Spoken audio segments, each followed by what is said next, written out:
All right, hello wine drinking people. We're back for the What I Have to Sell You portion of the show today.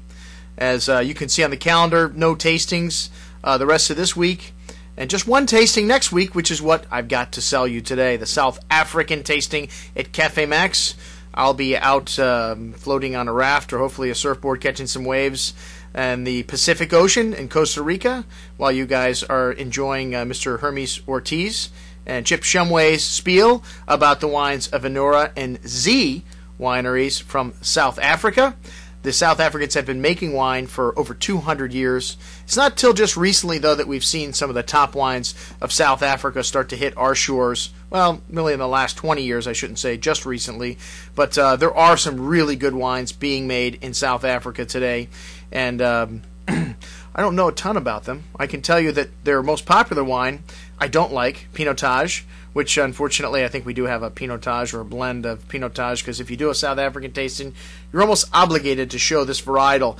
This is a cross between Cinsault and Pinot Noir, and for some reason the South Africans feel like they need to promote this varietal because it is theirs. But I encourage you to stay away from this. Anything that has a description of burnt rubber and banana peels is not something that sounds like something that I want to drink. Actually sounds like a Costa Rican wine, burnt rubber and banana peels.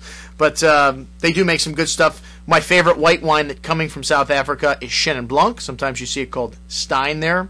And we've had several people that have returned from South Africa just totally enamored with the wines. And they say one of the things you have to do is a safari tour when you go down there. It's going to be a couple years for me.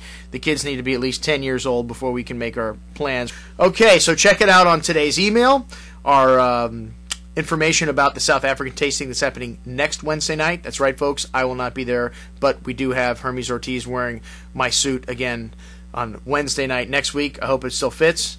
And then, as I promised, today on the bottom of the email, we have the Bordeaux Futures that have become available today. Like I said before, these wines are going to be coming out on a daily basis. We're going to keep you updated up to the minute with all the things that are being released on the bottom of our email. And then, for some reason, the What I Drank Yesterday video didn't make it on the email yesterday. Maybe it was because it was 30 pages of text, and I guess they must cut us off at a certain point. But that is going to be on the bottom of today's email because we got to get cut off and let you guys know all the things that I drank Saturday night, Sunday, Monday in the store on that was left off from Tuesday's email. All right, folks. Well, I'm your host, Andrew Lampasone, signing off for today, saying remember, always drink the good stuff first.